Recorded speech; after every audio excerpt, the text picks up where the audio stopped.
할렐루야, 주님을 찬양합니다. 2022년 10월 둘째 주 온라인 성경 공부를 시작하겠습니다. 오늘 하나님께 같이 부르실 찬양은 찬송가 405장 주의 친절한 팔에 안기세입니다. 오늘 우리에게 주시는 하나님의 말씀은 시편 34편 18절 말씀입니다. 다 같이 읽겠습니다. 여호와는 마음이 상한 자를 가까이 하시고 충심으로 통회하는 자를 구원하시는도다. 아멘. 오늘의 성경 공부 주제는 하나님의 약속 5번째 강의 1호의 약속입니다. 살다 보면 배신을 당하고 오해를 사고 혼란스럽고 기진맥진하고 버림을 받고 속임수를 당하는 경우가 저러 있습니다. 그런 상황에서 감정의 상처를 받고 속상해하는 사람이 한둘이 아닙니다. 다윗은 그 모든 감정을 한꺼번에 느껴보았습니다. 그는 도망자의 신분이 된 자신의 신세를 한탄하며 상한 마음을 주체하지 못했습니다. 다윗은 도망자의 신분으로 광야에 숨어들었습니다. 그는 이스라엘의 역사상 가장 큰 추격 사건의 모편물이었습니다. 아마 그는 사울의 추적을 따돌리면서 잠시 숨을 돌릴 때마다 이렇게 생각했을 것을 틀림없습니다. 어떻게 이런 일이 내게 일어날 수 있단 말인가? 내가 무슨 잘못을 했기에 이런 대접을 받아야 하는가? 이것이 한갓 안목이었으며 도려만 나는 이스라엘의 왕으로 기름 부음을 받았고 골리앗을 죽었어. 하나님은 나를 통해 이스라엘의 민족을 구원하셨어. 이인데 사울 왕은 완전히 미친강이 되어 더욱 강포해져서 그는 나는 도와주었다는 이유로 제사장을 85명이나 살해했어. 사울 왕과 그의 군대는 내 수급을 사르고 내 시체를 날 짐승의 먹이로 내줄 때까지 잠시도 쉬지 않을 거야. 그들은 저곳에서 나를 추적하고 있어. 도대체 어떤 된 일인가 말인가? 내가 무엇을 잘못했는가? 왜 이런 일이 내게 일어난다 말인가? 아, 언제나 이 악몽이 끝날 것인가? 살다 보면 부당하고 이유도 모르는 시련이 느닷없이 우리를 엄습할 때가 있습니다. 다윗도 그런 시련에 직면했습니다. 그의 시련은 마음에 깊은 상처를 남겼습니다. 다윗은 상한 마음보다 더 견디기 힘든 고통은 없다는 사실을 깨달았습니다. 상한 마음은 삶의 유혹과 기쁨과 평화를 모조리 뺏어갔습니다. 그런 경우에는 밤에도 잠을 편히 잘 수 없고 낮에도 하루 종일 피곤하기만 합니다. 다윗은 상한 마음으로 고통을 받았지만 외롭게 광야를 떠도는 과정에서 다행히도 그런 마음을 치유해 줄 놀라운 약속을 발견했습니다. 그는 자신이 깨달은 것은 시편에 남겼습니다.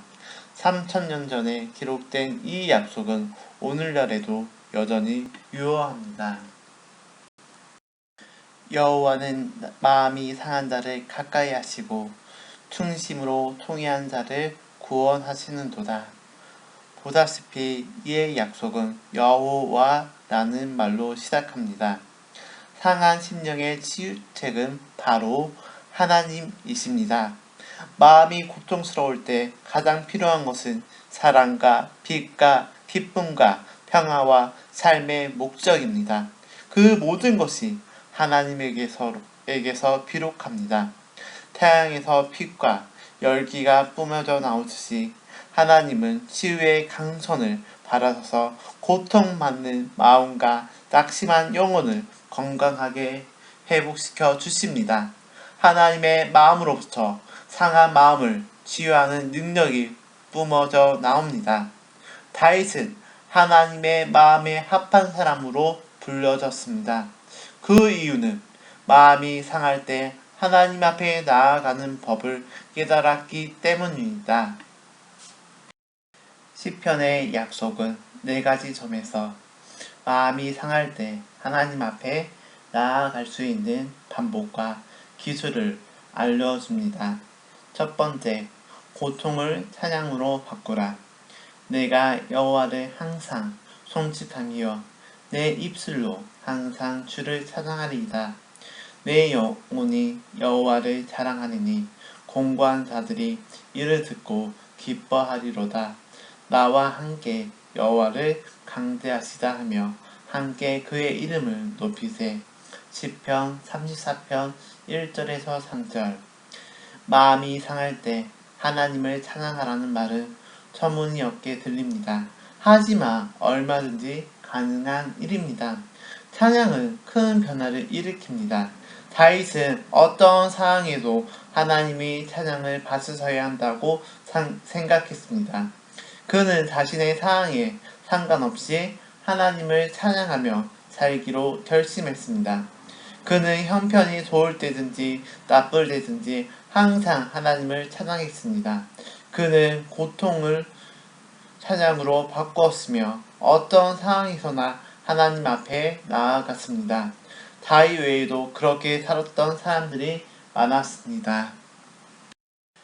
욥의 마음은 다윗의 마음보다 훨씬 더 큰 상처를 받았습니다.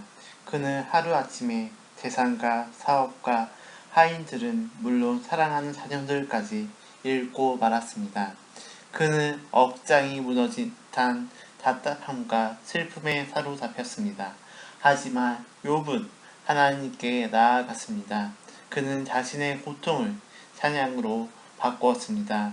욥이 일어나 겉옷을 찢고 머리털을 밀고 땅에 엎드려 예배하며 이르되 내가 모태에서 알몸으로 나사온듯 또한 알몸이 그리로 돌아가을지라. 주신 이도 여호와시요 거두신 이도 여호와이시오니 여호와의 이름이 찬송을 받으시리이다 하고, 바울과 실라는 전심으로 하나님을 섬겼습니다. 그들은 빌립보 시민들에게 그리스도의 복음을 전하려고 노력했습니다. 하지만 빌립보의 당국자들이 그들을 체포해 때리고 감옥에 가두었습니다. 다른 사람들을 같았으며 크게 실망하여 사역을 포기할 수밖에 없는 상황이었습니다.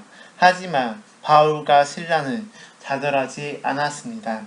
그들은 하나님 앞에 나아갔고 고통을 찬양으로 바꾸었습니다.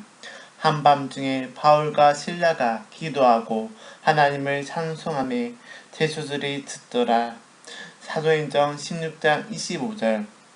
바울과 실라의 찬양은 하나님의 놀라운 기적을 불러일으켰습니다. 이에 갑자기 큰 지진이 나서 옥터가 움직이고 문이 곧 다 열리며 모든 사람의 매인 것이 다 벗어지니라. 사도행전 16장 26절. 하나님은 감옥에서 찬양하는 바울과 실라를 위해 큰 지진을 일으켰습니다. 그 이후의 이야기는 잘 알 것입니다. 간수와 그의 가족이 모두 구원을 받았고 바울과 실라는 자유로운 몸이 되었습니다. 찬양과 감사의 능력을 가소평가해서는 안 됩니다. 찬양은 하나님께 나아가는 길을 열어주며 상한 마음을 치료해 줍니다. 둘째, 시련을 기도의 기회로 삼으라. 다윗은 혹독한 시련을 당하면서도 하나님을 찬양했을 뿐 아니라 자신의 문제를 기도로 아뢰었습니다. 하나님은 그의 기도에 응답하셨습니다. 내가 여호와께 간구하며 내게 응답하시고 내 모든 두려움에서 나를 건지셨도다. 그들이 주를 안마하고 강체를 내었으니 그들의 얼굴은 부끄럽지 아니하리로다. 이 공고한 자가 부르짖음에 여호와께서 들으시고 그의 모든 환난에서 구원하셨도다. 여호와의 천사가 주를 경외한 자를 둘러지시고 그들을 건지시는도다. 시편 34편 4절에서 7절 말씀. 다윗은 고난을 당하지 않게 해달라고 기도하지 않았습니다. 그는 고난으로부터의 구원을 호소했을 뿐입니다. 세상에 사는 한 마음을 상하게 하는 고통을 피할 방도는 없습니다. 하지만 다행히도 기도로 구원을 호소할 수가 있습니다. 사람들은 동종 마음이 몹시 금심되거나 분노가 치밀 때는 기도하기가 어렵다고 말합니다.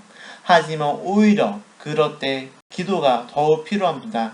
힘들더라도 용기를 내어 구원을 베푸시는 하나님께 기도해야 합니다. 세 번째, 마음이 상할 때도 하나님을 추구하라. 다윗은 뭇사람들과는 달리 혹독한 시련을 겪으면서도 열정적으로 하나님을 추구했습니다. 그는 시련을 당할 때 하나님을 멀리하지 않고 더욱 더 가까이 했습니다. 그 결과 그는 상한 마음을 고침받고 형통한 삶을 살게 되었습니다. 너희는 여호와의 선하심을 맛보아 알지어다. 그에게 피하는 자는 복이 있도다. 너희 성도들아 여호와를 경외하라. 그를 경외한 자에게는 부족함이 없도다.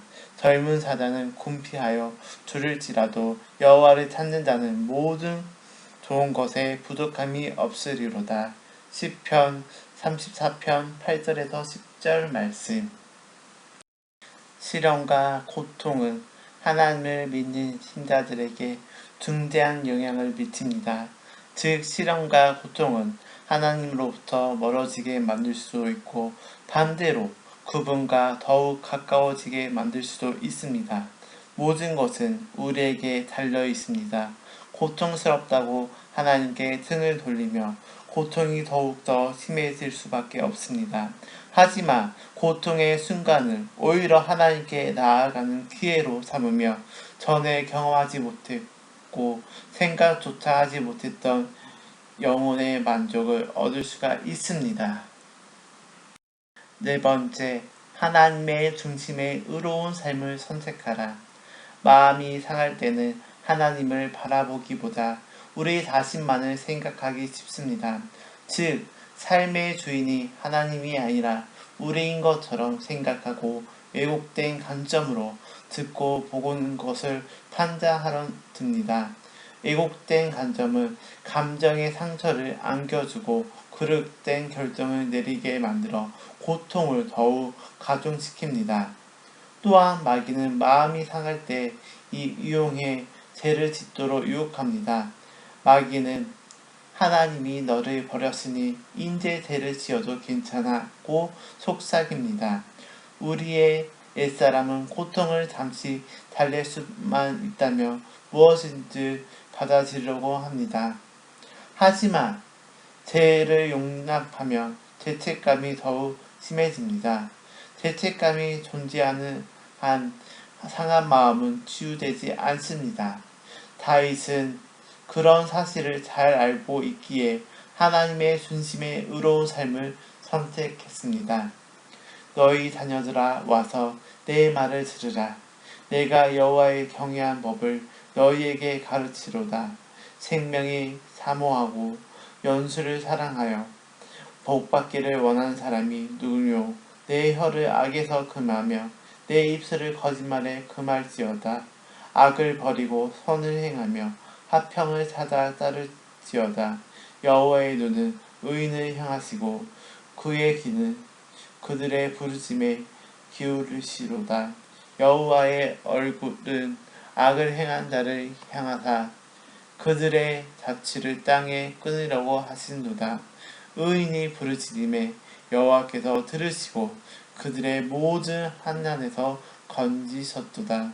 시편 34편 11절에서 17절 말씀. 결론입니다. 상심한 자를 고치시며 저희 상처를 싸매시는도다. 시편 147편 3절 말씀. 하나님은 상한 마음을 고쳐주기를 원하고 또 그렇게 할 능력이 있습니다. 하나님은 다윗에게 그런 은혜를 베푸셨습니다. 하나님 앞에 나아가는 것은 우리의 책임입니다. 우리가 책임을 다하며 하나님도 책임을 다해 우리의 상한 마음을 고쳐 주실 것입니다. 증산제일교회 성도 여러분, 하나님 앞에 나가시기를 간절히 소망합니다. 주께서 가르쳐 주신 기도로 하나님의 약속 5번째 성경 공부를 마치겠습니다. 하늘에 계신 우리 아버지, 아버지의 이름을 거룩하게 하시며 아버지의 나라가 오게 하시며 아버지의 뜻이 하늘에서와 같이 땅에서도 이루어지게 하소서. 오늘 우리에게 일용할 양식을 주시고 우리가 우리에게 잘못한 사람을 용서하여 준 같이 우리 죄를 용서하여 주시고 우리를 시험에 빠지지 않게 하시고 악에서 구하소서. 나라와 권능과 영광이 영원히 아버지의 것입니다. 아멘.